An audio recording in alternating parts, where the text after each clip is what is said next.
Compléments originaux. Rideau.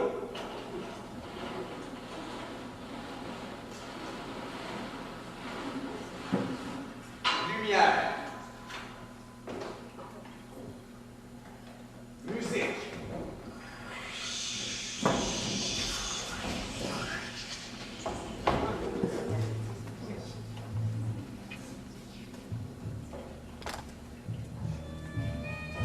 C'est difficile à croire, mais il y a toutes sortes de gens plus bizarres que vous.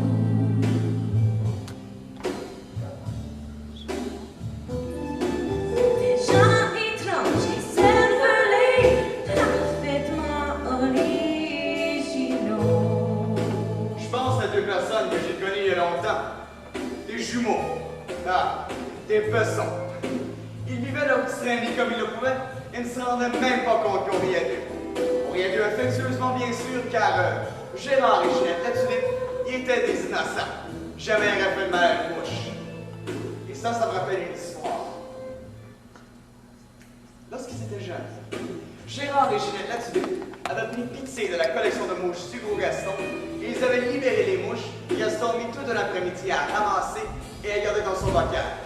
Encore aujourd'hui, Gaston leur en veut, même s'ils sont devenus des adultes. Gérard et Ginette sont nés en 1981 dans un hôpital du fin fond du Nouveau-Brunswick.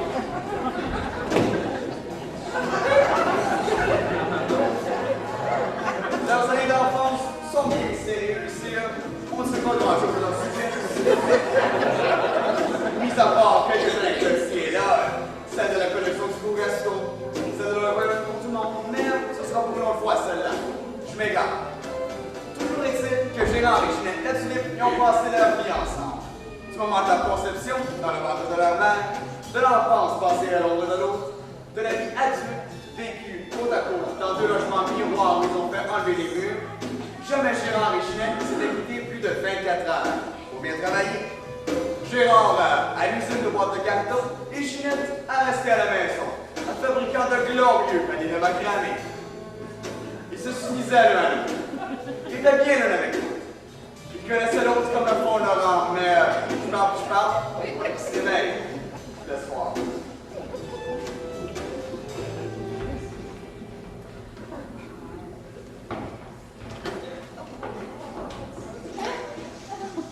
Oh, pas une chose. Même chose, j'ai besoin d'être bien réveillé pour le travail. Tu fais quoi aujourd'hui? Je pense bien que je vais faire d'autres soutiens-plantes dans Bertrami. J'en ai fait 3 hier, je vais les mettre dans le salon.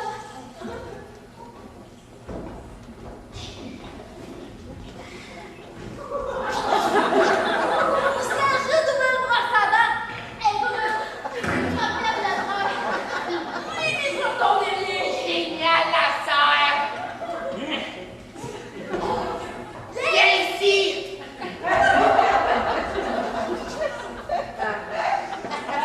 Non, ça va. Tout est bien normal. Ton dîner est prêt, puis tes souliers sont à la porte. Pour déjeuner, je t'ai fait griller du pain. Puis je t'ai versé un verre de lait. Tu l'es? Ginette, es-tu folle? Quoi, tu veux me tuer? Mais non, frère, tu laisses toi. Ah wow, Ginette! Tu regardes trop. J'ai repassé tes salopettes et je les ai accrochées derrière la porte de ta chambre. Ouh là, ça va faire. T'as pas utilisé du fer, j'espère. Tu sais ce que ça fait, Il Gérard. n'y en a même pas de taille. Regarde, hier, en revenant du travail, j'ai trouvé du bois mort et j'ai pensé à toi.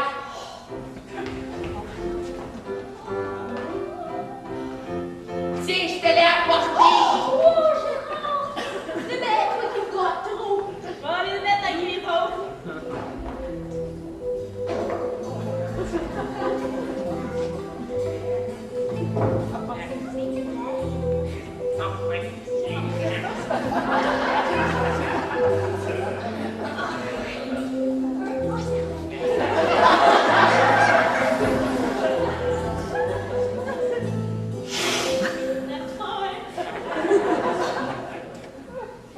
Génial! Le déjeuner était vraiment génial! Mon Dieu, t'avais celle-là. Tu veux le remplacer? Oh, c'est pas fini. sais, il n'y a rien à faire. Respire un peu. Oh. J'ai mis ton Tom près de sa montre. J'espère bien que Jim le fatigant ne reviendra pas t'achaler aujourd'hui. Il va pas d'échanger, non. Si maman et papa t'entendent. Silence!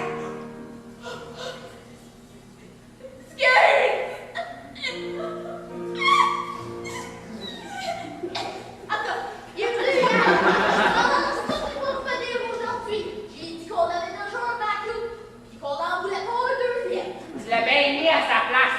Je te dis que si je t'applique, j'arrêterai bien d'achaler le monde. Bon, c'est l'heure. Le boss a dit que si je suis le premier arrivé, je peux débarrer la porte. J'ai hâte. Je débarre bien les portes de moi. Oh, c'est bon, c'est super. Oh, et si Jim y revient, claque la porte en face. Il est pas méchant, Jim. Il est juste tannant. Il est pas normal. Il aime trop ses vacuums, lui. Toi, t'aimes tes whites. Lui, il aime ses vacuums. Chacun sa chacune. Avec raison. Je me calme. Passe une bonne journée. Je t'appellerai au dîner.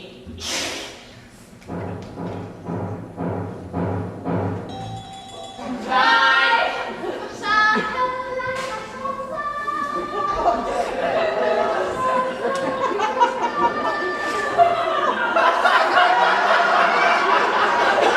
Il est pas si pire que ça, Jim, quand même, hein? Il est juste tabac. Bon ben, je vais aller faire la commande. C'était une journée typique dans leur vie. Mais vous pensez pas que j'allais vous montrer une journée normale, hein? Les visites de Jim, c'était tout nouveau. Julien n'en s'en rendait pas compte, mais elle y pensait beaucoup à Jim. Et plus elle y pensait, plus elle se regardait dans le miroir. Plus elle avait envie de faire le ménage et plus elle chantait. Entre-temps, la vie continuait comme avant. Gérard se faisait gentiment taquiner à l'ouvrage, mais continuait toujours de travailler aussi fort. C'était le champion, le king, le dieu des assembleurs de boîtes. Il était si habile que si on clignait les yeux, on n'arrivait même pas à voir comment il avait fait. Hallucine.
Mon cher Gérard, c'est avec grande joie et émotion que je t'offre de sortir à soir avec moi et les boys.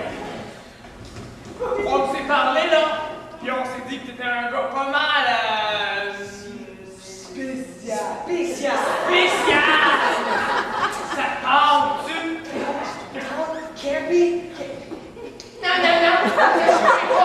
c'est vraiment pas le style de vie pour moi ça, puis je peux pas avoir des déchinettes pour le souper.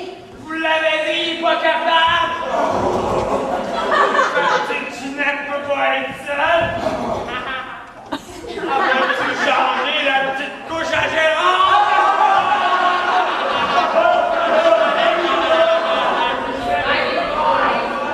Je l'ai vraiment pas compris celle-là. Normalement, Gérard aurait simplement oublié le commentaire de Pogo Laramé, mais ce jour-là, la remarque avait collé. En pliant ses boîtes de rythme d'enfer, l'homme bionique songeait à l'idée que Ginette devrait changer sa couche. Ça faisait bien 22 ans qu'il portait une couche. Pourquoi Pogo m'a-t-il dit ça? Ben, c'est un gros d'avoir un Pogo.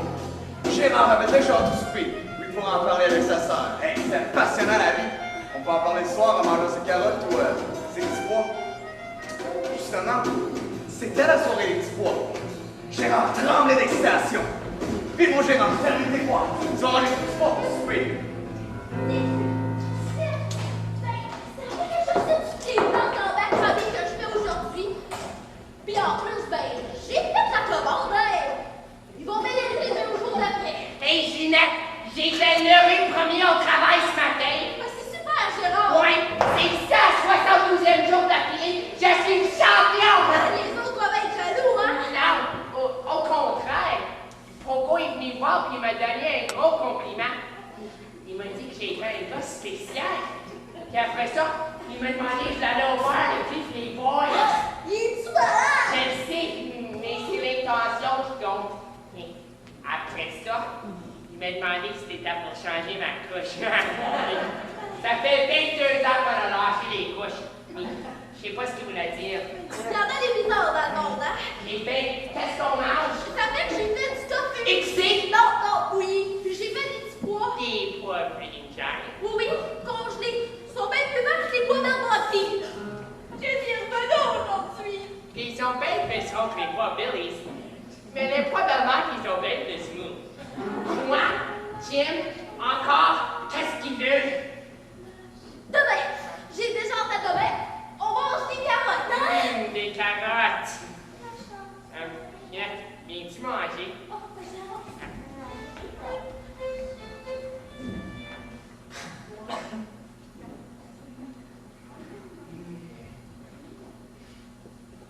Génial! T'as oublié un pois. Ouais. Gérard, tu peux être bien honnête avec moi, mais est-ce que tu me trouves plus ronde? Est-ce que tu trouves que je commence à ressembler au bois? Est-ce que j'ai la peau verte? Quoi, bébé? Non, je pense pas. Bon, et le pois, tu le prends? Non, j'ai pas vraiment faim. Gérard, encore, tu peux être bien honnête, mais est-ce que j'ai besoin d'une coupe de cheveux? Gérard? Tu peux-tu pas le gaspiller? On peut quand même pas le mettre au frigo, puis moi, j'ai mangé mes 5 pois. C'est des carottes. Les carottes sont longues et minces. Puis ton pois? J'y ai revenu aujourd'hui. Puis j'ai remarqué que les yeux bruns, pénétrables, hypnotisants. Un brun comme ta brosse à dents. Ginette, s'il te plaît, mange-le! Pourquoi tu regardes les yeux de film comme ça? C'est juste tes yeux. C'est juste l'idée, Gérard. Ses yeux sont bruns. Comme la dent. Comme tes pantalons. Comme ton tablier. Comme les bras. Comme du chocolat. Va-t-il manger ton pois? C'est comme s'il me regarde et il me dit « Il me faut d'or, Ginette! J'en peux plus, mange-le! »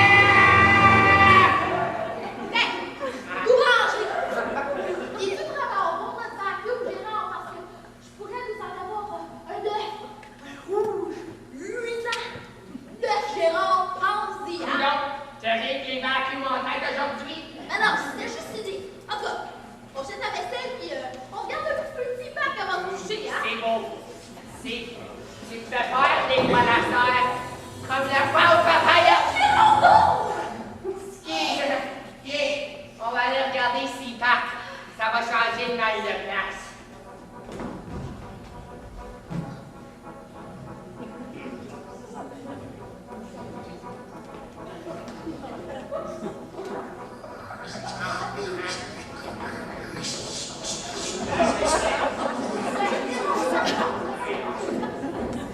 Écoutez, mesdames et messieurs, je vous assure que la situation ne représente aucun danger immédiat. Les 3 sous-comités qui ont été embauchés pour analyser la situation vont vous faire un rapport d'ici 24 heures. Je vais les relire personnellement avant de vous les envoyer dans vos communautés. Je vous assure, mesdames et messieurs, que je m'occupe personnellement de cette situation. Prochaine question. Il avait beau se concentrer sur les discours édifiants et majestueux des députés de la Chambre des communes, il n'y avait rien à faire. Excellente question. Écoutez, mesdames et messieurs, je m'occupe moi-même de ce problème. 3 sous-comités vont être formés pour analyser les résultats des 3 autres sous-comités. Leurs résultats vont être mis en ligne d'ici 3 semaines et je vais les analyser moi-même. Je vous assure, mesdames et messieurs, je m'occupe personnellement de cette situation et elle ne représente aucun danger immédiat. Prochaine question.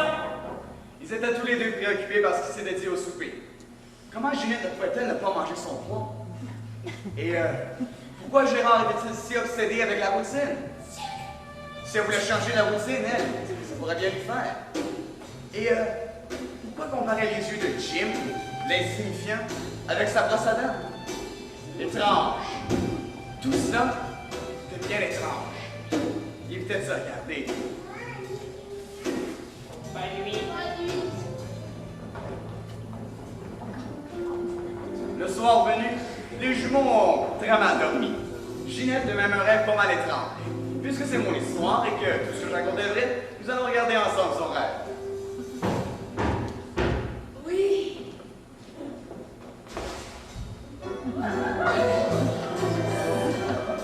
Bonjour, jolie demoiselle. Je suis ici devant votre porte pour dire que je peux vous vendre de merveilleux vacuum rouge brisant pour un très bon prix de 4 paiements de 75,95. Oh, wow, quel beau vacuum! Il est tellement rouge, il est tellement héros de sa vie, puis il est tellement bien fait. Je le trouve parfait. Comment tu t'appelles, ma belle? La belle, Ginette. Moi, c'est Jim.